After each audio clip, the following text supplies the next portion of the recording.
Thank you everyone for coming. I'll do a bit of a start here. So my name is Ed Mortimer. I'm the organising director with the Nature Conservation Council of New South Wales. I'm sure a lot of you have heard about the NCC, but just to do a quick introduction for anyone who hasn't, we're the peak body of environment groups in New South Wales. We've been going for over 65 years. We're a member organisation. That means we have over 180 different organisations all across New South Wales that care about nature or climate or do anything in regards to protecting those things to survive in the future. And we thought it'd be a great idea to put this on tonight to bring together all those who are working so hard to protect the Pilliga from coal seam gas and all across New South Wales. And just know that this campaign's been going for so long and it's such an important fight. And there's a number of people inside our network and across the entire movement that see the importance of this and you know, just seeing how many people here tonight is a real testament to that, to sort of make clear how important this area is and how we must act to try and do something positive there. And we've got, you know, a number of good speakers on tonight. Quite exciting, everyone who's here. It seems like Bubbly, the Gamilaraay man who was going to speak up first, might be running a little bit late, and so he was going to do, you know, an acknowledgement to sort of do that at the start of the meeting. But since he's not here, you know, it's likely that he'll arrive a little bit later. So we'll do that when he arrives. And I can do just a quick one now that, you know, to acknowledge that all of us, no matter where we're calling from, that we're calling from Aboriginal, Torres Strait Islander land, and that sovereignty was never ceded, and that, you know, we pay our respects to elders past, present, and emerging. And so I will pass straight to Anna Christie, who's going to do a presentation about what's happening on the ground. And Anna, I'll allow you to introduce yourself. Thank you, Ed. Anna. Thank you. And what a wonderful thing to see so many participants in this Zoom. I can see some of the WANDO Conservation Group members there. I see Sue Ellen Ty, and I would like to preface by expressing not only my personal respects to the Gamilaraay, but just point out that the WANDO Conservation and Cultural Centre was deliberately named in that way as a respect to Gamilaraay culture and the importance of that. So thank you for inviting me to talk about what's happening on the ground. It may not look like it, but just 2 days ago, I was out in the Pilliga. And if you would like to just start my little slideshow, which everyone, I've just got 5 minutes to give you a bit of a sweep around the Pilliga and to describe the cumulative impacts that are currently afflicting that beautiful wild place. Before the slideshow comes up, just to point out that at the moment, we've just nearly finished the flush of wattles, and it's been spectacular. Right now, there are fields and fields of different types of bush flowers. I can't even name them all. There's pink bushes and fields of pink ones and white ones. And very soon you are going to see the flannel flowers erupt. They're just budding now. And the last 2 seasons, we have had absolutely magnificent displays of this iconic flower and much loved flower. But look, you folks, when you go to the Pilliga, just reminding you, you're not allowed to pick those flowers, just in case you're tempted to take home a nice little posy, because it's illegal. It's illegal to pick the lovely flowers from the Pilliga, as it is illegal to take seeds, just in case you were thinking of trying to propagate some. That is, unless you are Whitehaven or Santos. Yeah. Now, if you are Whitehaven or Santos, you have got a carte blanche to go in there and to flatten those beautiful fields of wildflowers. You have permission to go and to encroach upon sensitive creeks, right up to Indigenous places of cultural significance. And you can do this under unknown contractual arrangements with the government. We don't even know how much, if anything, is being paid for these privileges to take apart the forest. Now, I don't know, Ed, if you're able to put up my slideshow, but I'll just start by pointing out that on a routine monitoring drive through the Pilliga, myself and another lady came upon Whitehaven drilling in the forest. And what we saw looks to be, it appears to be Whitehaven digging another one of their hundreds of holes that they are punching in the Pilliga to undertake raw venting of greenhouse gases. Okay, Bubbly is here, so we'll. So we'll just you can see the Bubbly's arrived, and so we can quickly jump to him, follow the original order, and then when that's done, I'll also have the slides up ready for you, Hannah. All right, mate. We can keep going with that. Please, Bubbly, we were waiting for you. We want to hear from you. Oh, scuss out there.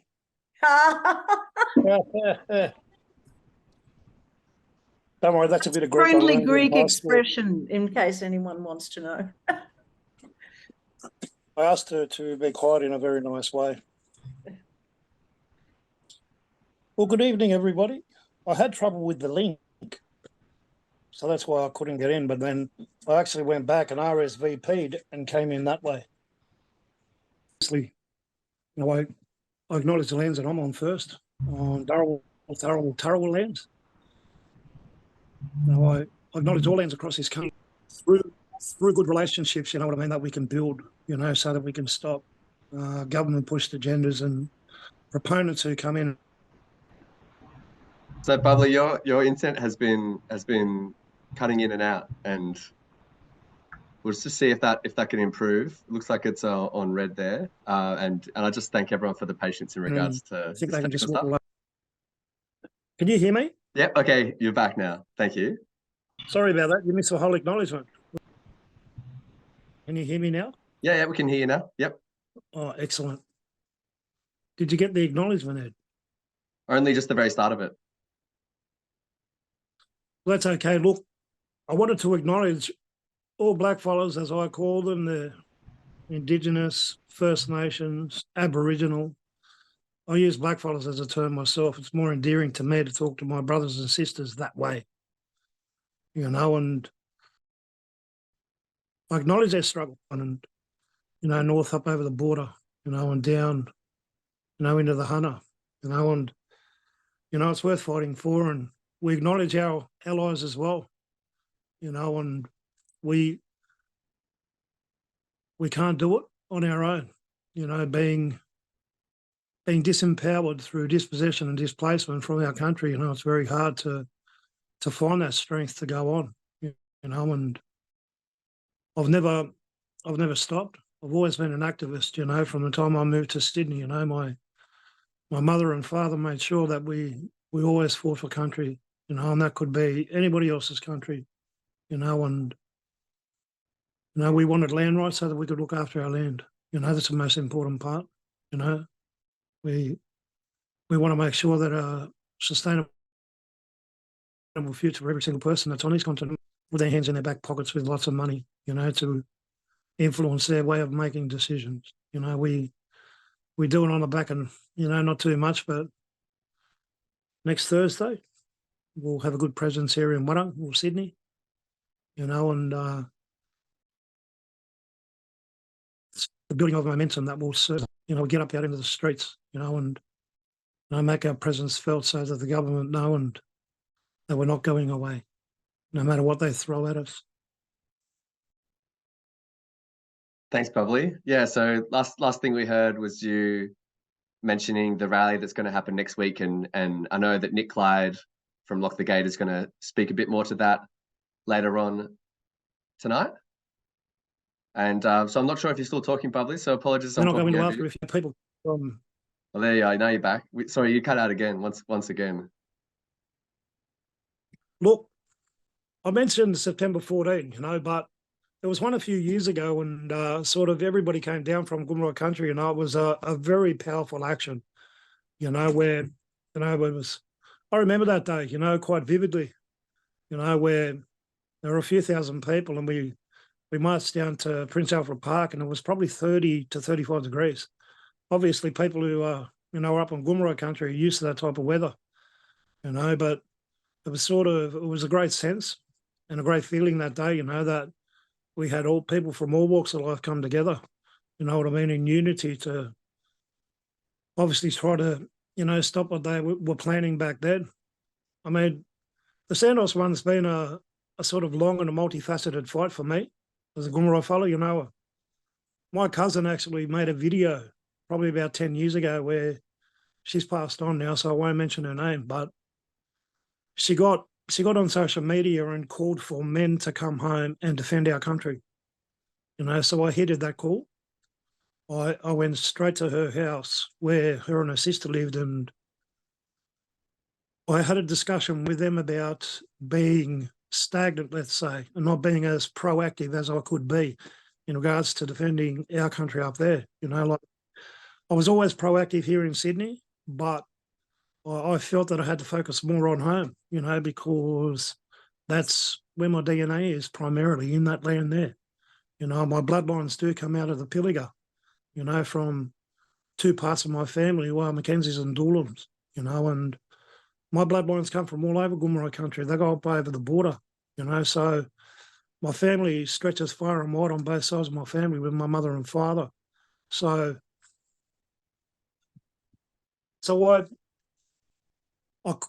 I had to, you know, back then it was coming up to, you know, the Moores Creek. That's what was being expanded, you know, and a lot of people sort of back then were doing the Pilliga push as well, you know, in the,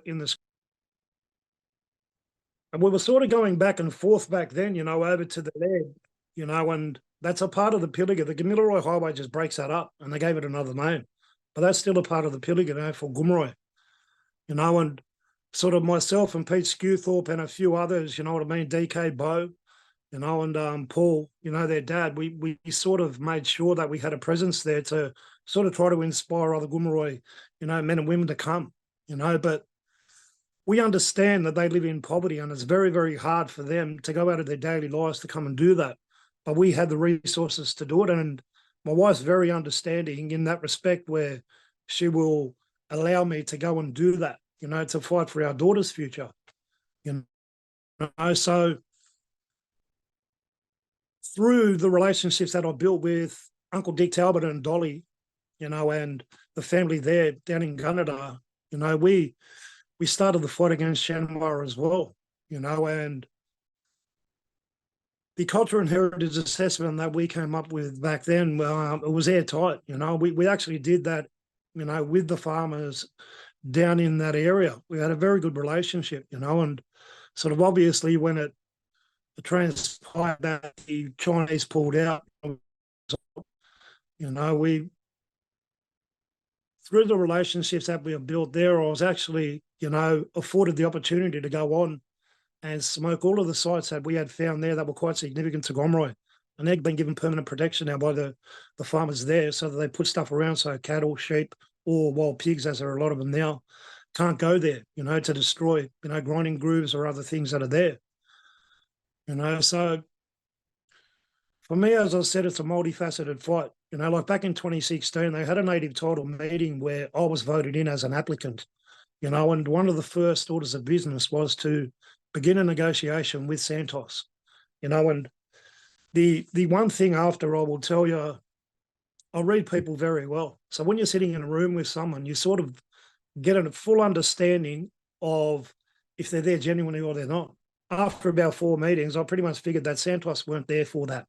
They weren't there to negotiate. They were just sort of there going through the process that they had to, so they could tick the boxes for the approvals that they needed, you know, for the Narrabri gas project to come online, you know. So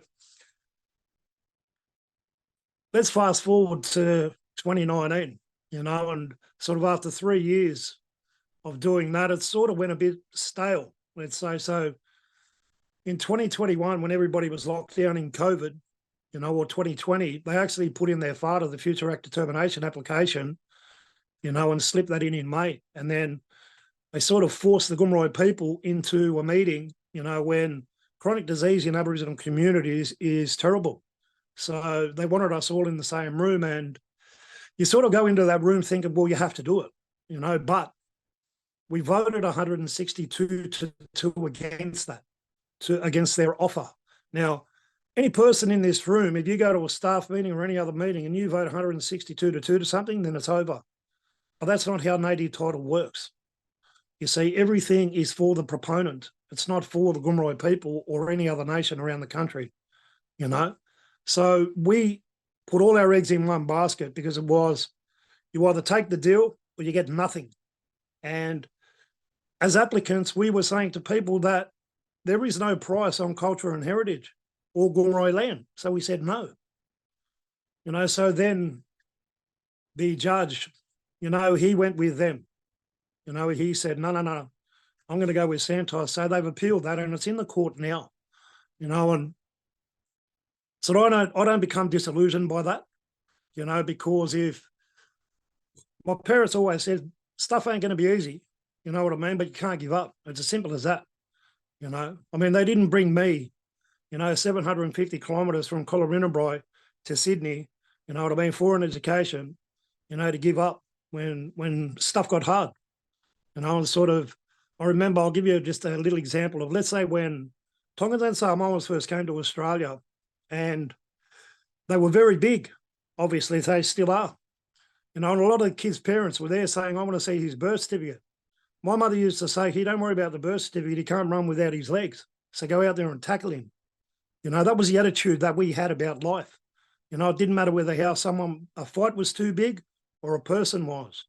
You have ways and means of beating them, you know, and no matter, the one thing that I've done over the past, let's say 12 to 18 months, 2 years, is really focus on symbiotic relationships, you know, where if you've benefited me, then I'll benefit you.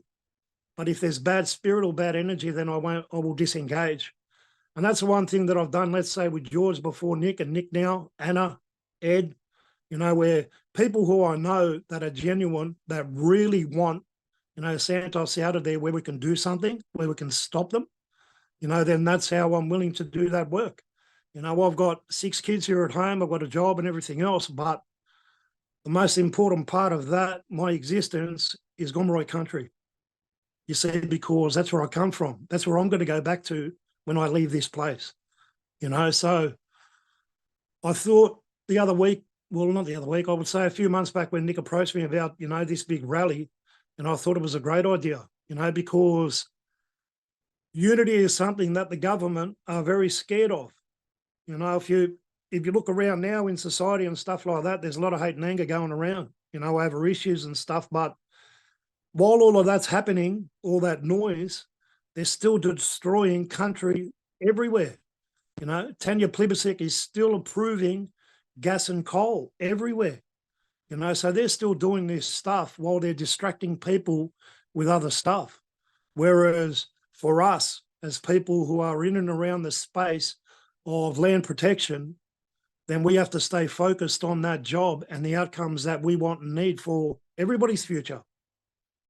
You know, we have an obligation, and I say this all the time. I do a few smoking ceremonies here and there, you know, and the one thing as a Gamilaraay man, and this is other people as well, I'm sure they say that we have an obligation to look after every single person that's on our country. You know, it's regardless of thoughts and feelings or emotions that come into it, you know, because they're on the land, you know, and we're a part of that land that we have to look after. You know, it's not only our birthright to it, it's our obligation as Gamilaraay people to do that, you know. So if you want to know some more stuff there, Ed, go right ahead. But I'll wait for everybody else to have a yarn, mate. Thanks, Bubbly. Next week, obviously, is September 14, 11:30, our customs house. Come down and let's make a bit of noise, and, yeah, let's shake the house up with that. That's right. Yeah, thank you, Bubbly. you're welcome, brother. Thanks very much for sharing those stories. It's really great to hear you speak, to have you here. I really appreciate you coming along and being able to share so much about your story and what brought you involved and in the fight. And yeah, I think that's right. I think anyone who's in Sydney who can get along to that rally will be able to hear more and be able to get there on the streets. That'd be great. Thank you.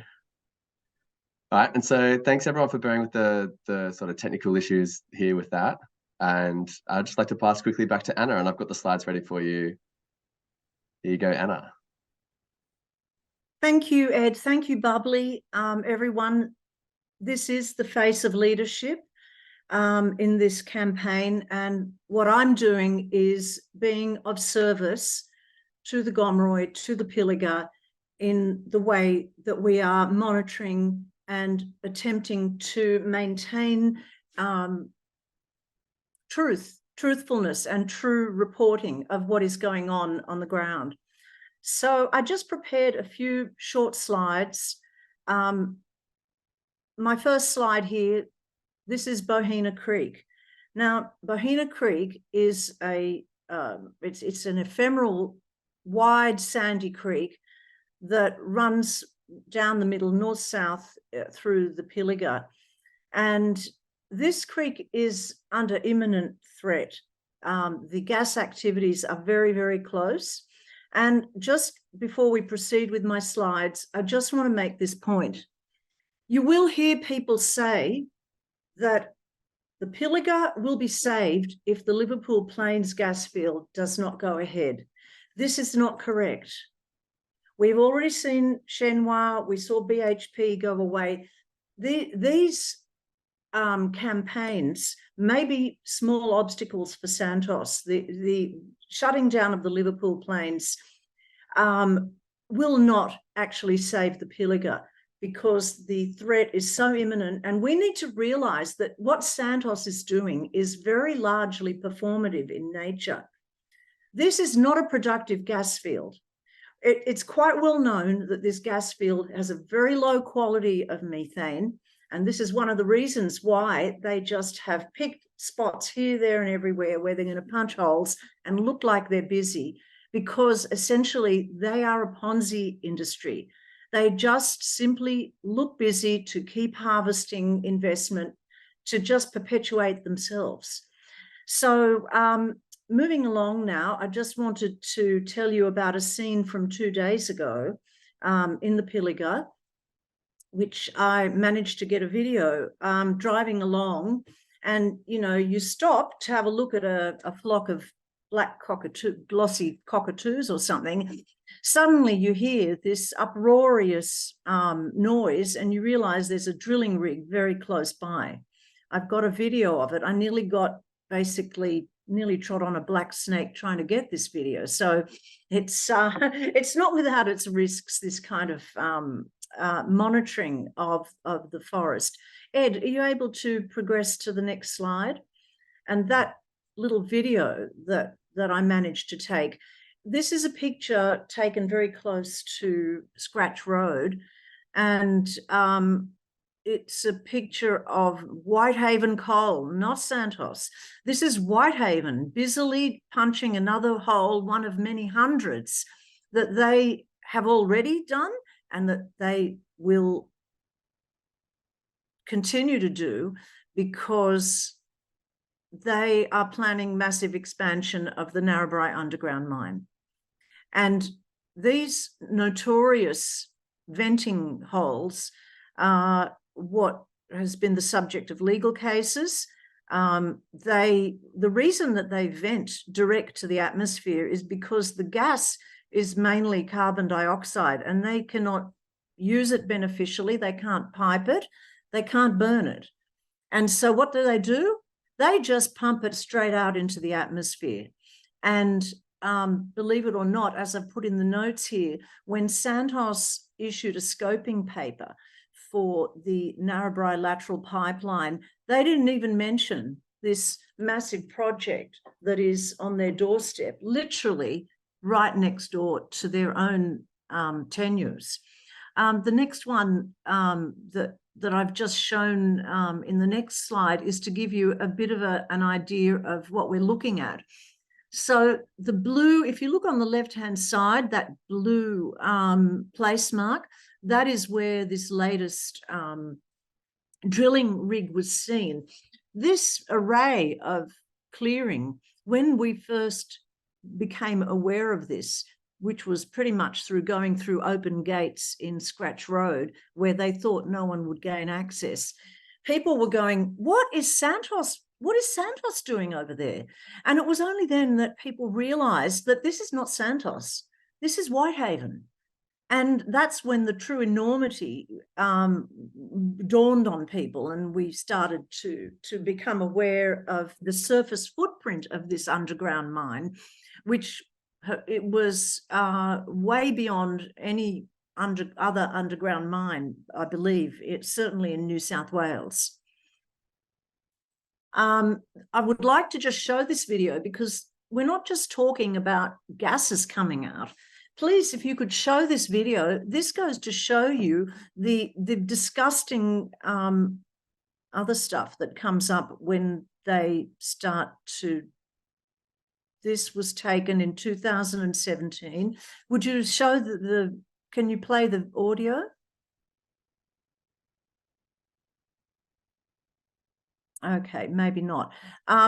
Okay, everyone, this is a scene of settling ponds at the site of one of Whitehaven's larger venting pads, degassing pads, because to get the gas out, they also get water out.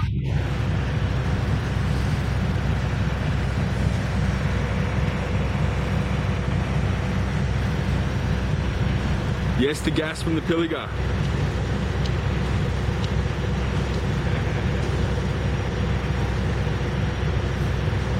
Unlined ponds.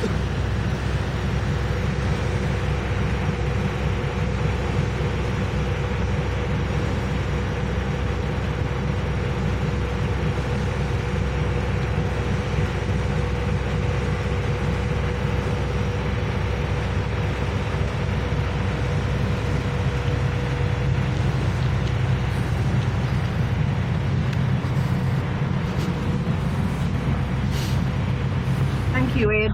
Well, anyway, the Gamilaraay obtained a sample of that substance and shared it with our group. And ever since that date, the traditional owners were basically locked out of the Narrabri underground. The locks were changed, and this was a payback for exposing and providing a sample of this material to local community members. Now, you have to be there to observe this stuff. It's very hard to be everywhere, and without a drone, we do not know exactly what is going on in the forest. And as I said, I nearly trod on a black snake. So that was the end of our investigations on Tuesday. Next slide, please, Ed. This is now moving a little further south. The purple line is the proposed route of what they call the Narrabri lateral pipeline. We prefer to call it the Pilliga lateral pipeline because, you know, the sneaky use of words to disguise the fact that actually this is going through the Pilliga. I've shown you, just for a context, the town of Barnbar. Anyone driving along the Gamilaraay Highway will go through Barnbar. But the purple line starts just south of there, where the pipeline is proposed to cross the highway, and then it goes through some farmland, and then it will go very close to and possibly through some of Whitehaven's biodiversity offset land, which is the offsets for the mine that we were just talking about. And then Smithers Gate is where it enters the forest. It will track through up to Bibbulwindi Water Treatment Plant, cross Bohena Creek, and then up to the Leewood Water Treatment Plant. So this pipeline, a 50-centimetre pipeline, is going to be surveyed. They're doing biodiversity surveys this spring.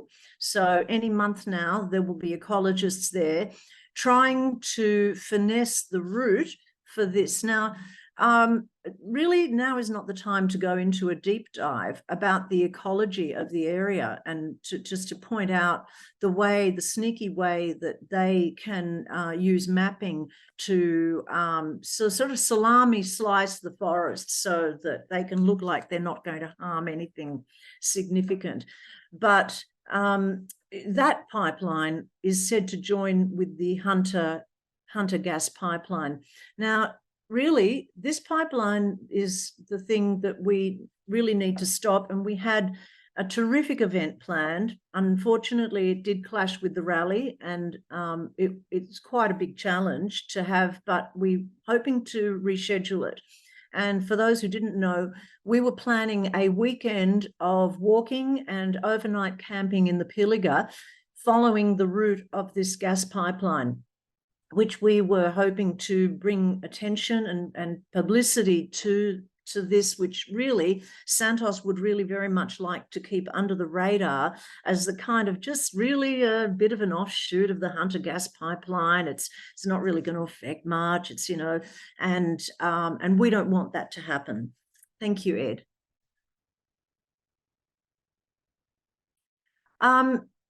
So one of the key places of vulnerability, we believe, is the red dot up there. It's a proposed new core hole called Bibbulwindi 31. It appears in the field development plan. It is such a sensitive location. It is right next to Bohena Creek, and it's got everything. It's got hollow-bearing trees. It's got nearby to significant Aboriginal culture. And it'll involve creating new roads. It will clear part of this pretty beautiful bushland, and it is bound to really hurt this sensitive, beautiful creek that is only a couple of hundred meters away. Let's quickly whip through the rest. This is just to give people a bit of a sense of place. Here we have from the field development plan. You don't need to study this. You can see the roads that they will put so close to this pristine sandy creek. Thanks, Ed. And now another crazy thing. Here we have another array of gas wells. And in this constellation, we see the Yellow Springs Creek, which is a blue line here, going directly through the gas field, the actual 5-point or 6-point gas field.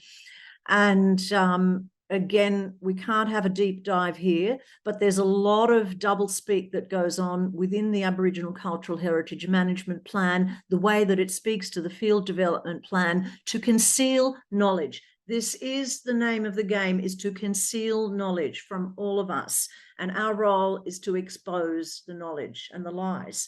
So moving along, Ed, very quickly, because I know many other speakers are waiting to contribute. Now, here is an example, and look at this flare. This is the flare at the Bibbulwindi Water Treatment Facility.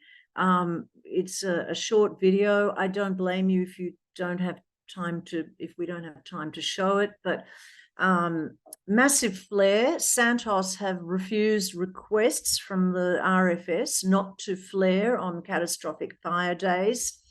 And in response to concerns, they say they've got modelling. They've got modelling that says that there's no danger.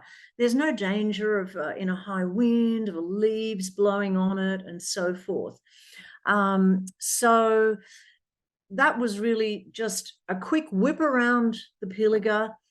telling you what's going on at the moment, the cumulative impacts between the Narrabri underground, the gas pipeline, the Hunter pipeline, and all of this new drilling that Santos would like to do needs to go to the feds, needs assessment under the EPBC Act. Santos tried to avoid that.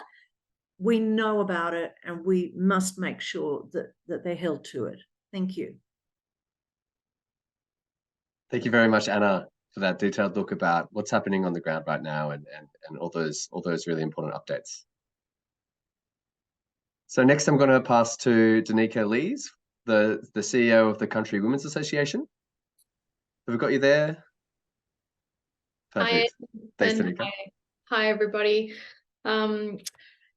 Thank you, Anna, for that background, and thank you, Bubbly, for your welcome. And I'd just like to acknowledge that I'm joining the meeting today from Gamilaraay Country as well. I'm only 40 kilometres east of Coonabarabran, west of Gunnedah, here tonight. So really pleased and privileged, in fact, to be invited to speak to you all. It's great to see such a great interest in it, and hopefully that translates into more people on the ground at the rally. I know it's a really big ask for people these days to come and support things like that. We're all extremely busy and got a lot of different competing priorities, but it's really important, as you've already heard, to support Gamilaraay and to support the farmers and the communities as well in this area. So I'm here on behalf of the Country Women's Association. The CWA of New South Wales has, I suppose, had an evolving position in relation to the Narrabri gas project and in relation to coal seam gas activities more broadly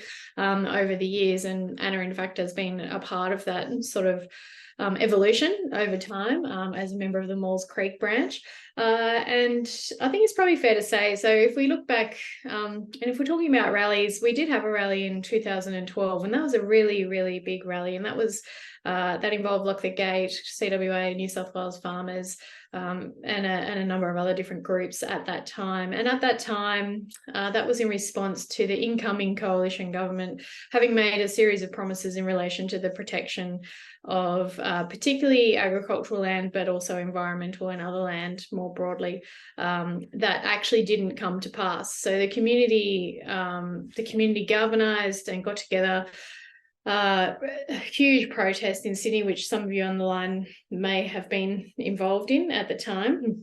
And there are a number of different policy initiatives that were brought forward after that rally, but none of them really went as far as they needed to in terms of protecting land and water from inappropriate extractive industries. So we're rallying again, we're back again. And as I said, the CWA policy has evolved over time to one where, I think Bubbly reflected on this as well, in the early days where we thought, we could potentially be at the table, engage with these organisations in a way that we could get good outcomes for community. And then, over a series of time and events, that it becomes quite obvious that, consultation is not really consultation. Consultation is simply tick a box, move on and do what we were always going to do. So anyway, in 2023, the CWA of New South Wales has fairly strong policy in relation to opposition of unconventional gas extraction.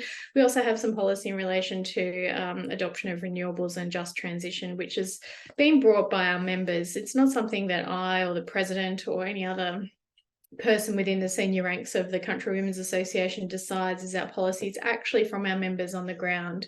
We have 8,000 members, 360 branches. All of our motions and that then progress onto policy are brought from branches and discussed at conference. So I think it sends a pretty strong message when you've got an organisation which sometimes can be seen as somewhat conservative, but is sending a really strong message about our members' position in relation to coal seam gas extraction quite broadly across the state. Obviously, that focuses on the Narrabri gas project, and we've been involved in all of the different planning stages of that as well. I think the main concerns for us, I think a lot of it comes back to not just in relation to coal seam gas, but other extractive industries and look, I have to say, in relation to some larger projects more broadly, if you look at inland rail or perhaps some renewable energy projects that have been placed in the wrong areas, is that we do have a real problem with land use conflict in this state, and it's because of successive governments' failure to actually want to take it on and address it once and for all, and actually rule areas in and out of inappropriate development. There is a tendency for despite numerous different planning hurdles, for those hurdles to be, I suppose, a lot of assistance be given to proponents to be able to overcome those hurdles in pursuit of what is their ultimate aim. And Anna has really succinctly outlined some of that. I suppose I probably just want to reflect on one of the things. I was part of a group of farmers and other community leaders that was invited recently to speak with and meet with Senator David Pocock at a farm near, very near to where Anna's just put up the map of the lateral pipeline, closer to Boggabri. That was only about 10 days ago when we met. And Senator Pocock asked at the time, he asked a question of everybody there, but in relation to the Shenhua project. So Shenhua was an open cut coal mine project that was being proposed in and around the Carina and Breeza area. And eventually the community had a win in relation to that project. And he asked the question, what are the lessons that we have learned from Shenhua, and how did we have that win? And there are numerous different answers given, and I agree with all of them. One of them was about the importance of the science and the importance of the evidence and the importance of doing the work and maintaining momentum and energy in relation to the work that's done, which is why it's so important to have, again, Anna, to mention you again, but people like Anna and other organisations that are funded and supported to be able to really get down to the nitty-gritty and do the evidence, do the work, gather the evidence, put forward the scientific findings of various different pieces of work that have been done over a sustained period of time. But the other thing I might say, and I need to wrap up so we can go to some other speakers, and I think it's probably a good point to leave on, is the other reason that, in my view, in my opinion, why there was a win in relation to the Shenhua coal mine, it was because the community stood together. And this is what we're talking about in relation to not just this rally, but the fight more broadly. It's about the community standing together.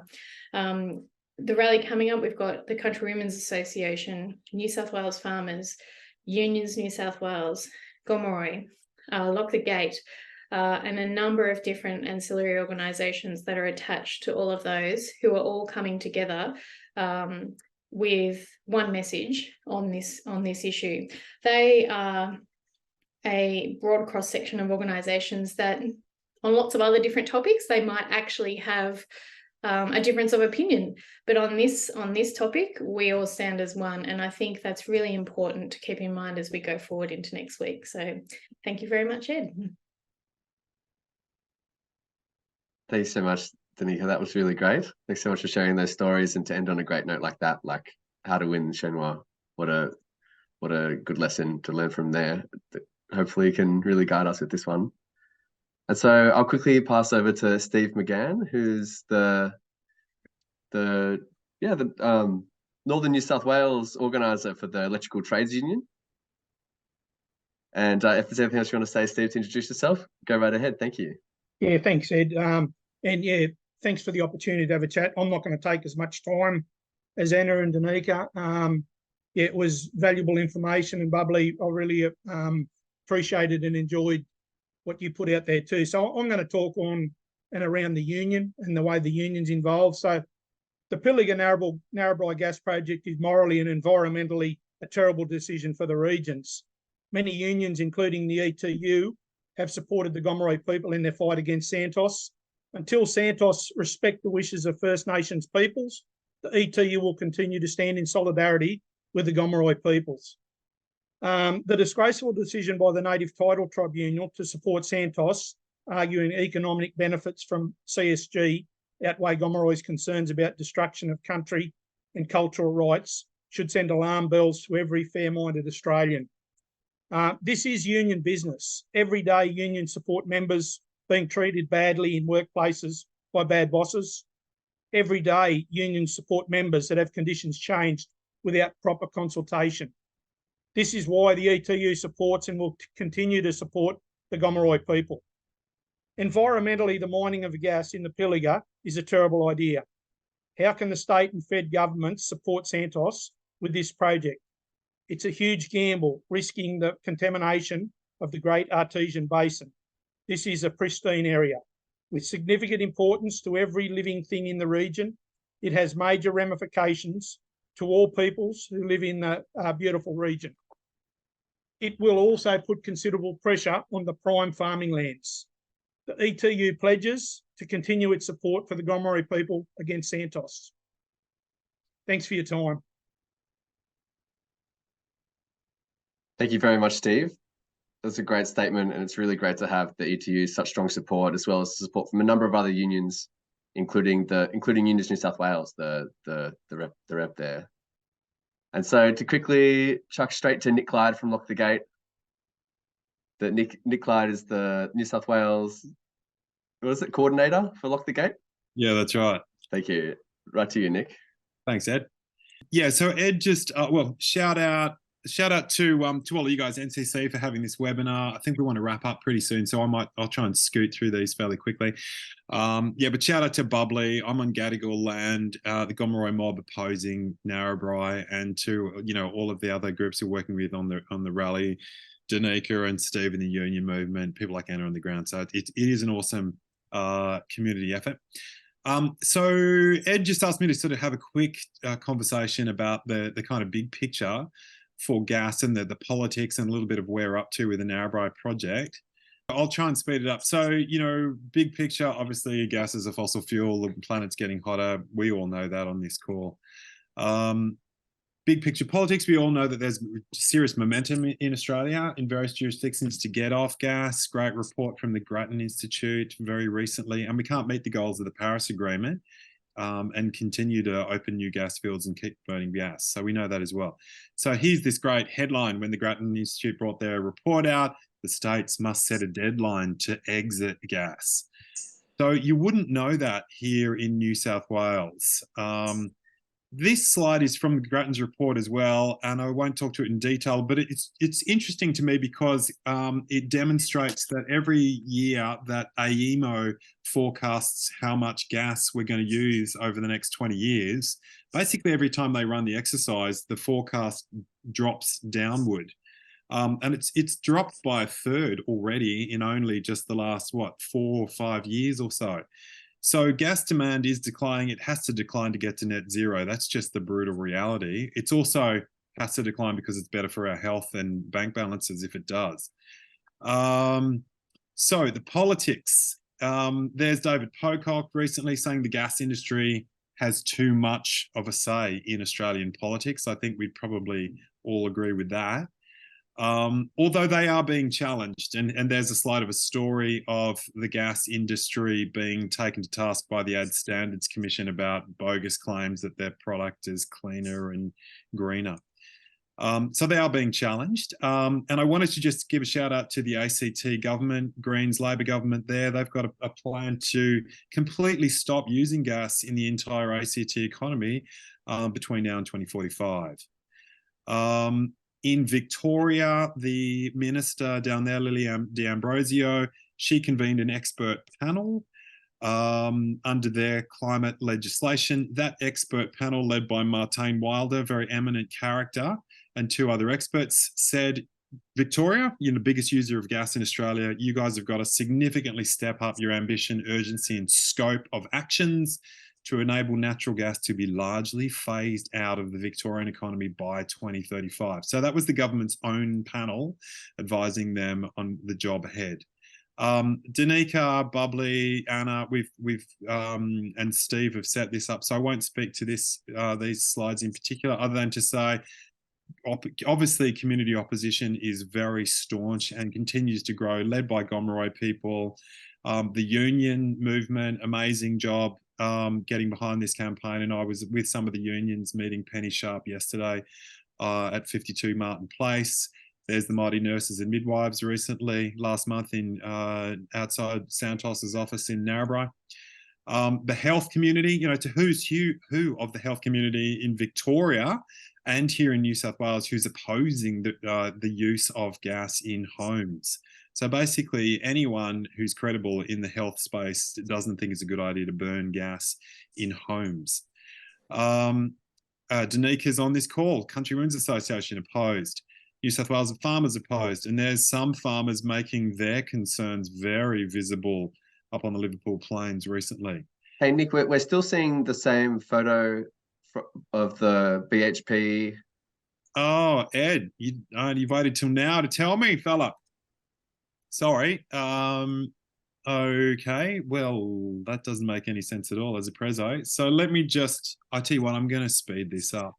I was just going to mention that, there are local governments banning gas or trying to discourage gas new connections. So City of Sydney, Lane Cove Council's looking at the moment. So is Ryde. And we know that the state Labor government has promised to deliver a gas roadmap, but they haven't said what the ambition of that roadmap is. So we don't know if that's a kind of boutique project or two targeting, subsectors of the New South Wales economy. To get off gas. We're encouraging them to make it an economy-wide plan to get the whole state off gas. So if we did that, of course, then we're not going to need the Narrabri gas project. And we are seeing a strong pushback from crossbenchers. Pre-election, there was a bunch of crossbenchers who were saying they were opposed to Narrabri. People like, Alex Greenwich, member for Sydney. We know that Jeremy Buckingham from the Legalised Cannabis Party is introducing a bill into the upper house next week to outlaw coal seam gas mining on the Liverpool plains. So there's a pretty staunch opposition. In terms of where things are at for Santos, so we know that the gas field itself has been approved at state and federal level. We know that the Queensland Hunter gas pipeline has also been approved, but has not been built and faces huge opposition along the pipeline route, as Anna was saying. And we also know that the Narrabri lateral pipeline likewise faces a lot of opposition, and they haven't even done an EIS for that yet. And we were advised by the Department of Planning that it's very unlikely that there would be a decision on the Narrabri lateral pipeline until the middle of next year. So there's a way ahead yet for Santos. So in kind of cutting to the chase of where we're at the moment, so at Lock the Gate, we reckon we're at a bit of a fork in the road moment where if we turn one way, the way that Santos wants us to turn, we're going to lock in decades more gas demand and supply in New South Wales. But what we really need to do is head in the complete other direction. Is get off gas, back the Gomeroi mob, fast track renewables, and do what's better for our health, do what will create jobs for people like Steve and the ETU, swapping gas appliances out of our homes and electrifying them, electrifying industry. So that's what we need to do. There's a mob called Northmore Gordon who are engaged by the Climate Council. They modelled gas demand across the entire New South Wales economy and found that within 5 years, we could reduce gas demand by about 25%. And in the next 10 to 15 years, reduce that gas demand by 70%. So, and if we did that, the average Sydney home would save about $900 a year off their electricity bills. So it is completely doable. It's total rubbish that we need the Narrabri gas project. We don't. If we do what Northmore Gordon, Climate Council, Rewiring Australia, loads of other organisations are saying we have to do to ease cost of living pressures, protect our health, and do what we need to do for the climate, then in a decade's time, gas demand could be as low as about 35 petajoules in the New South Wales economy. So when people say there's a gas shortage, just bear in mind, there's almost 2,000 petajoules of gas produced on the East Coast right now, 2,000. And in 10 years' time, if we do what we need to do, demand here could be as low as 35. In addition, Twiggy Forrest is saying he's going to build his Port Kembla gas import terminal with a capacity of 130 petajoules of gas per annum from anywhere on the planet. So 2,000 petajoules of local supply, 35 petajoules of demand, and another 130 petajoules from an import terminal. Obviously, we simply do not need to damage the Liverpool Plains, the Pilliga, Gamilaraay culture by pursuing this project. So, yeah, that's what I'd. Apologies for how ludicrous my slideshow was. That's a bit of a shame. I thought I had some good visuals for you, so apologies for that. I hope that made some sense, I guess. And at the end of the day, yeah, if you're in Sydney or you can get to Sydney, it'd be awesome if you can make it to Circular Quay, 11:30, march with us past Santos's office. And we've got some great speakers lined up outside the New South Wales Parliament, and Bubbly has a surprise for you there, which we reckon you'll enjoy. So thanks, everyone. Thanks for listening. Thanks to NCC for having me. Thank you very much, Nick. Thank you to all of our speakers tonight. Thanks to everyone for sticking around, even though we've gone just slightly over time here, and bearing through the technical difficulties there. Really great to get together and hear these updates, and yeah, it's just, you know, the theme of tonight is that, you know, working together, stepping together, doing all the work. Like, we're just as long as we can unite, then we can win this. And you know, you'll hear that again on the streets in Sydney if you can make it to that. And otherwise there'll be a whole number of other events which are coming up, and you'll be able to hear from. We'll be sure to keep you updated about them.